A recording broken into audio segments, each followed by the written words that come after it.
प्यारे बच्चों, कैसे आप सब। आशा करती हूँ आप सब अच्छे होंगे, स्वस्थ होंगे। स्वागत है आपका इस कक्षा में।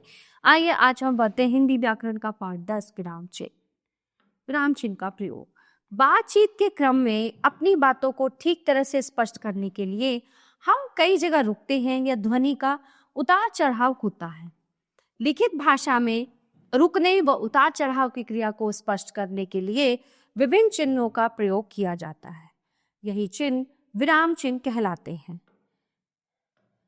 भाषा में लिखते समय अपनी बात को सही तरह से समझाने के लिए हम जिन चिन्हों का प्रयोग करते हैं वे विराम चिन्ह कहलाते हैं।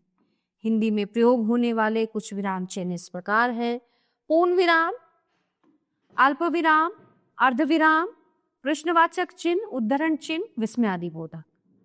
पूर्ण विराम वाक्य पूरा होने पर पूर्ण विराम लगाया जाता है, जैसे अभिलाषा सो रही है, पेड़ पर चिड़िया है।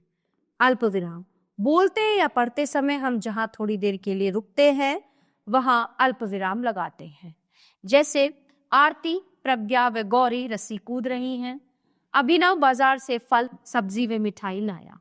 अर्ध विराम जहां कहीं अल्प विराम की अपेक्षा कुछ अधिक देर के लिए रुकना पड़े वहां अर्ध विराम का प्रयोग किया जाता है, जैसे गोपी सब्जी मंडी गया, सब्जी खरीदी और घर लौट आया।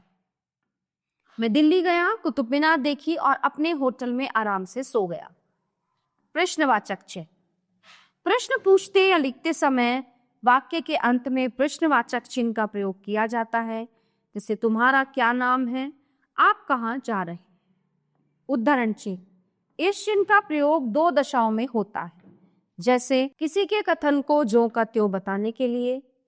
सुभाष चंद्र बोस ने कहा, तुम मुझे खून दो मैं तुम्हें आजादी दूंगा। किसी पुस्तक, समाचार पत्र, कहानी आदि के नाम को इकहरे उद्धरण चिन्ह में लिखते हैं। रामायण पवित्र धार्मिक ग्रंथ है।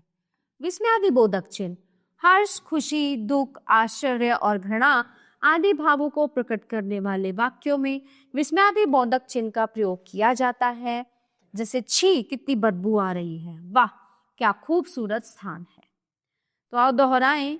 लिखते समय रुकने के लिए विराम चिन्हों का प्रयोग किया जाता है। प्रमुख विराम चिन्ह हैं पूर्ण विराम, अर्ध विराम, अल्प विराम, प्रश्नवाचक चिन्ह, उद्धरण चिन्ह और विस्मयादि बोधक चिन्ह आदि। तो प्यारे बच्चों, ये पाठ यहीं पे समाप्त होता है। आशा करती हूँ आपको अच्छे से समझ आया होगा। मिलते हैं अगली कक्षा में। धन्यवाद।